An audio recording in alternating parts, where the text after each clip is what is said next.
What exactly was going on between Charles Leclerc and Max Verstappen at the DRS line during this weekend's Saudi Grand Prix?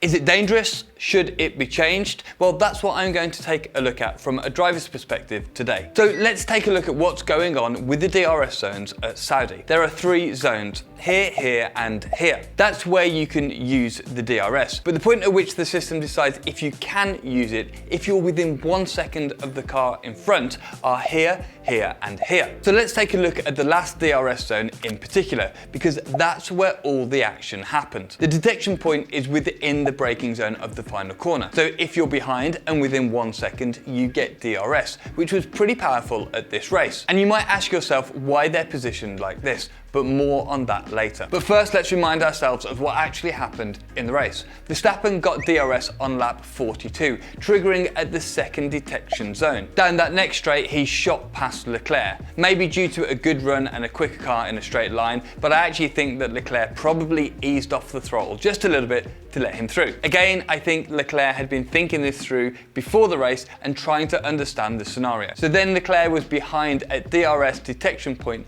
3, the important one. Leclerc then had DRS down the main straight and eased back past Verstappen, similar to what happened in Bahrain. Next lap, Verstappen again had DRS on the run to the final corner, but this time backed out of it. But so did Leclerc.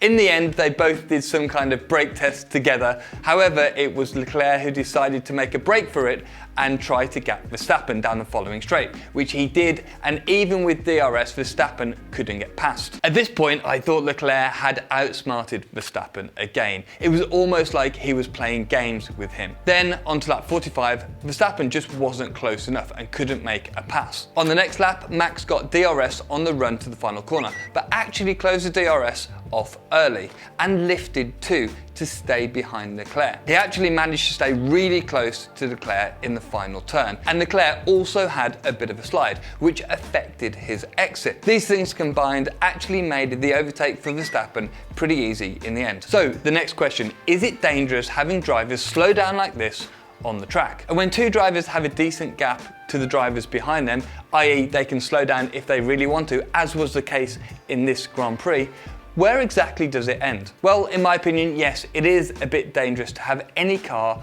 on track driving in an abnormal way. It means that any cars around them could find it difficult to predict exactly what that car's going to do. And that's really important when racing, as the closing speeds are really fast and crashes can happen really quickly. In this case, though, I think Leclerc and Verstappen knew exactly what the other driver was up to, so there wasn't a huge risk. But there is potential, so something should probably change. But how do we go about doing that? Well, I'll cover that in a second. But first, from a driver's perspective, what would be the best strategy if this issue with DRS happened again? Well, if I were Verstappen in this situation, I would actually just stay right behind Leclerc, directly behind his gearbox.